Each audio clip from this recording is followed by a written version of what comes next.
If you work across time zones, borders, and cultures, this is the show for you. This is your host, Leonardo. Welcome to the International Business Podcast. Today, we dive into the world of HR, exploring it from both a recruitment and a company culture perspective. Automation and AI are everywhere in today's business landscape. What should job seekers be wary of? Companies are facing significant challenges in China, with layoffs continuing to occur.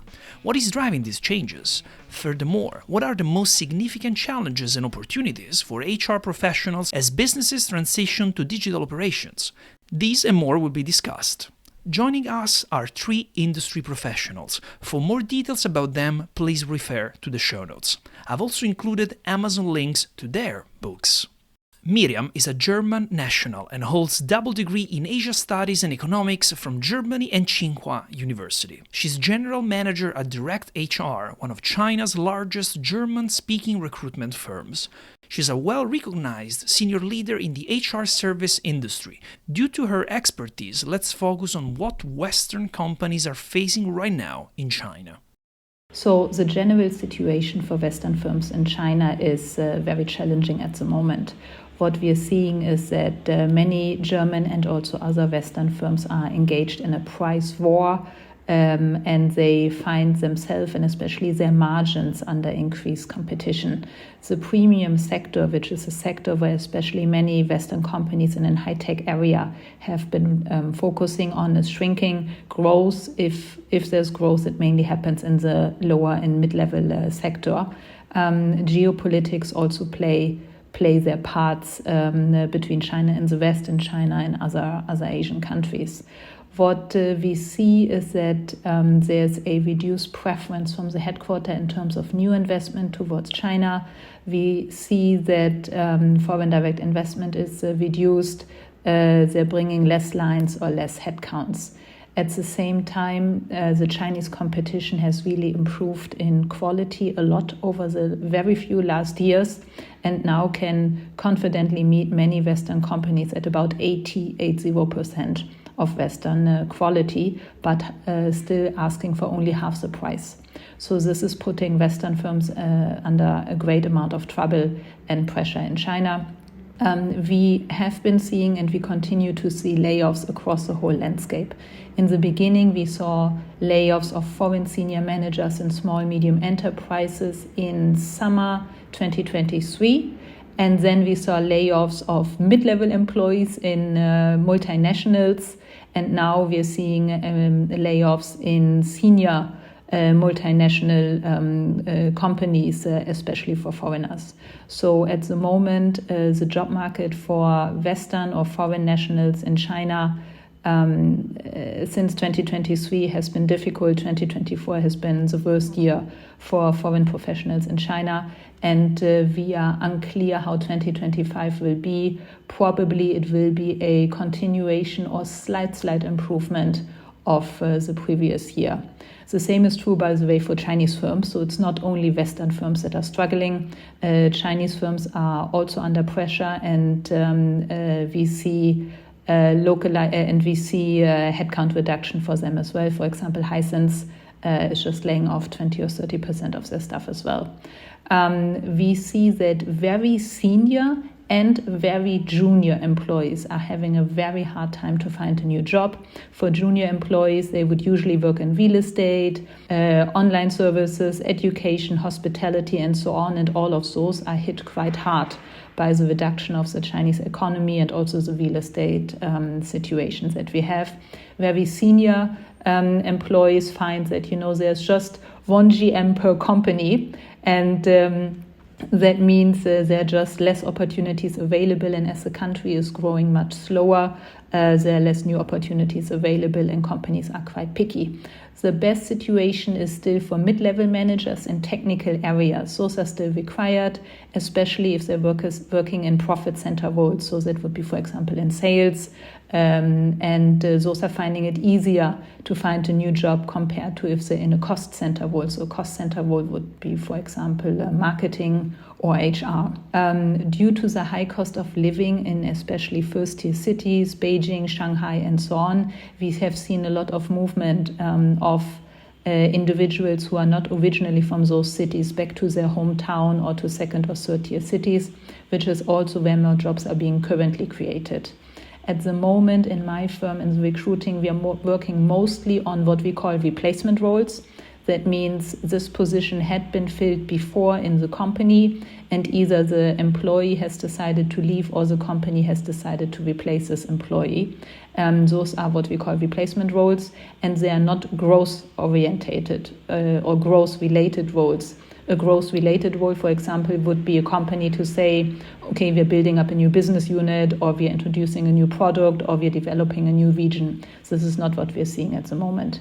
More than 50%, I would say maybe 65% of the roles we're working on at the moment are sales-related, which is a good sign. So companies tend to hire sales-related roles when they are optimistic, or at least cautiously optimistic about the near future, because they feel there is money to be made, there is business to be had. For example, in 2023, we saw a lot more optimization-related roles. So those would be roles that focus on taking what is right now in the company and just making it leaner and more cost-effective. Salaries are stagnating. I saw a report that estimates salary growth somewhere between 3.5 to 4% for 2024. However, realistically in the market, due to how the job situation is at the moment, many companies are not going to give any salary increase, and employees are not going to fight for it. Many employees at the moment are very, very aware of the situation and are quite happy if they keep their job and if they can work in a stable company. Of course, 80-20% rule applies, and if you do have high performers, please identify them and pay them well. But overall, I feel the expectation for salary increases is quite low. We also see it on a candidate level. That means where candidates would usually ask for 25% salary increase from his or her current job to the new job. At the moment, they are okay to work for a similar salary or a modest increase of 5 or 10%. Automation and AI are pervading every industry, marking what can only be described as a revolution. With such significant changes come both opportunities and challenges, as the new sweeps away the old. We must consider the implications for businesses and employees alike. In terms of industrial automation in the China context, this usually refers to automation of production processes. This is not new, and it's also not a concern for the labor market. In fact, the roles and jobs that are being automated usually belong to blue-collar workers. As China is the world's main manufacturing hub and has so many companies producing manufacturing at different levels of automation, there continues to be more need for blue-collar workers than blue-collar workers are actually available. The salary of blue-collar workers, so people on the shop floor, for example, keeps increasing, and they can always find a new job. While there currently is an economic slump, this is a demographic that needs to be the least concerned about the professional future. The status of actual automation in companies varies from company to company and industry to industry. Some are quite advanced, but the large majority of companies are still fairly manual in their production processes. We will continue to see a battle amongst manufacturing companies for good blue-collar employees and see those salaries rise. China is not a cheap wage country anymore, so for a qualified blue-collar worker to earn, including overtime compensation, around 10,000 renminbi, which is, I guess, 1,300 US in a second or third tier city is not crazy at all.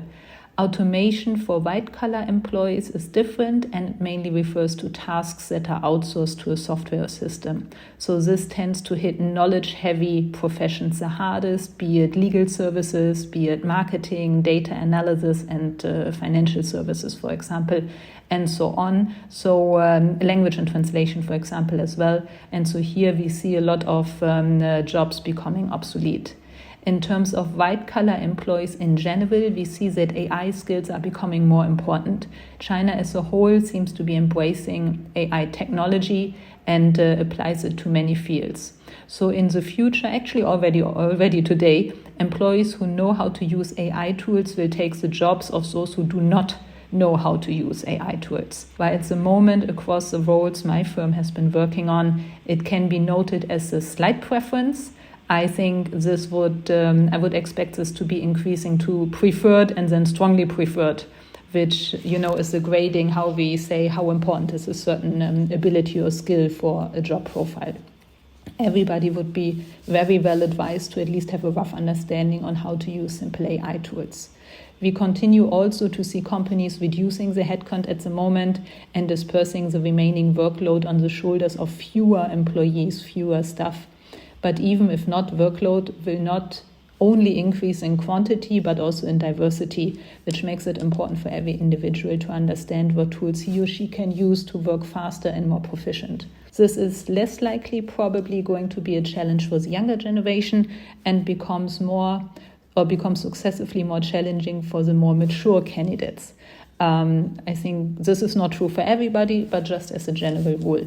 In China, the openness to AI, internet tools, apps, and so on is much higher than, for example, in Germany. As an example, why I know barely any retirees in Germany who would have their own social media channel or actively use social media a lot, and also manage their channel, which is more than just forwarding memes. It is quite common, very easy in China. So senior employees would also be well advised to remember that this trend is here to stay and it will only increase in the speed of adaptation. So to simply reject that modern AI tools are here and what they can do in a specific industry would not be beneficial.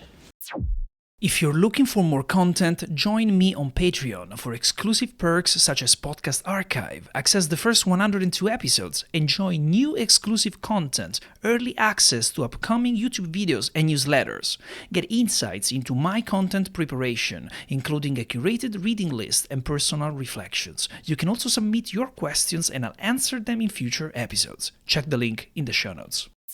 Cloris is an experienced international executive headhunter with over a decade of expertise. She specializes in recruiting senior to executive level positions within the general manufacturing and consumer technology industries across East China at Michael Page. Geopolitical tensions, how do they impact recruitment? Since the economy is slowing globally, every country needs to look for its own advantage. So countries are trying with protectionism, enforcing high import duty on foreign manufacturing products such as EV cars, one of the biggest impact, and also semiconductors or even electronics industry. And not to say, even with human resources such as semiconductor talents in Taiwan, also enforce on talent protection rule. So today I want to answer this question by zooming three major economic areas. First, China. So China is one of the global biggest markets still. Many Chinese companies is going through a trend called globalization because they are forced to go global because of the extremely competitive situation locally. So second, we talk about U.S. With the elections impact, I believe many companies are also forced to think about how to deal with this. And one of the most common methods is, okay, if you're going to raise the import tax, how about we just go there and setting up factory directly? So we also have quite a few clients from Asia. They are thinking or actioning to set up their factory directly inside America. Especially we see new energy industry and also EV supply chains. And third, not specifically area, but a very big trend. This trend is called EOR services. Send some talents to test the market, but they don't want to set up the branches first. So more and more companies are requiring for employment of records, which means these companies, they provide a service for you to put few employer under their company name. These are very suitable for the companies who just want to test the market. And this is also one of the biggest business trend in human resources in terms of recruitment. Looking at the Asia-Pacific region and China, let's explore with Cloris which sectors are poised for growth and opportunity in the coming years. I'm an executive headhunter for over a decade. Therefore, I would not say specifically any sector is the best sector. But what I would say is, one should always look for the companies or the segment with these three traits. You think about where you are and who is the market leaders. Within the market leaders, who have the below three traits? One, agility, the ability to adapt to the ever-changing environment. Two, progressive decision-making trend. Which company are capable in terms of making good decisions? I have a friend, his slogan is that his company is Chinese speed, German quality. Or it could be vice versa.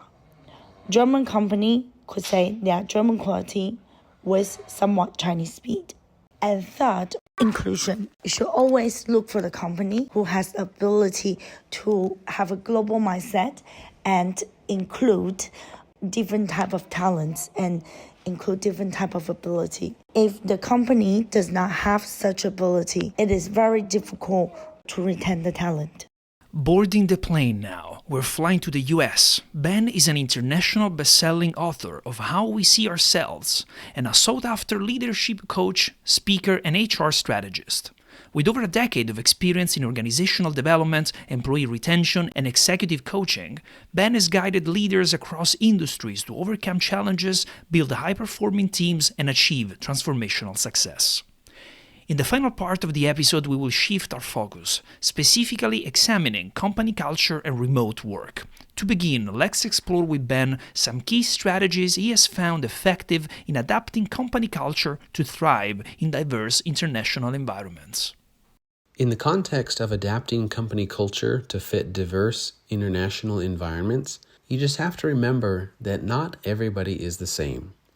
Even if you've been doing business in your home country for a number of years and you've established policies and procedures and you've decided how you like things to be done, it's not very effective to expect that when you go into a new country and hire new people that you can just say, look, you have to do it our way. You have to think a little bit bigger and say, okay, well, what is the ultimate result we want? And then be a little flexible on how it's done. Because, some countries have purely different laws, and so it has to be done differently. Or at a minimum, the people that you hire in those different countries have different cultures and different ways of going about things.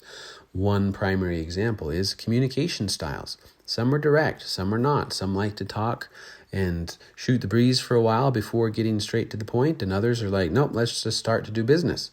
So it's important to realize those differences and respect those differences. And how do you still achieve success even with all these differences? It's number one, realize that you can't force everybody to be the same. Number two, just clarify what the desired result is and then be flexible in that achievement. Because people in all countries are capable. You wouldn't have hired them otherwise if you didn't think they could do the job. But listen to them, get to know them, and make the goal clear so that together you can achieve that result.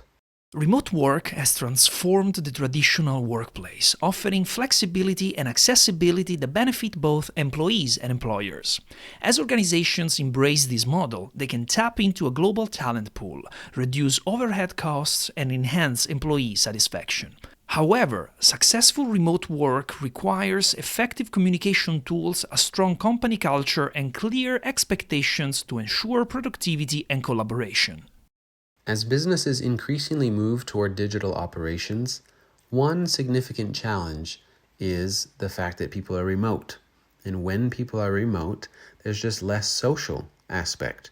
We are social beings. I'm not saying you can't be successful if people are remote, but you have to find a way to incorporate a social aspect. People need to be able to talk to somebody. People need to be able to process their emotions and their thoughts and talk things through. And sometimes you just need opportunities where you can just spend time with one another. It doesn't have to be just business focused, But in your meetings, even if it's the first 5 minutes of a meeting and you're just doing some icebreakers, asking about how life is, joking about the dog that just walked into the room while you're on camera, or whatever that is so important to make that connection.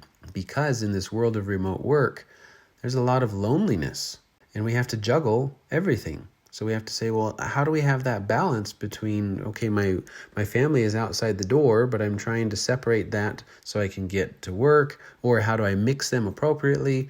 All sorts of different challenges and also opportunities. So I love seeing things from a different lens, knowing that, okay, yes, it is different. It can be seen as a challenge, but how is this an opportunity?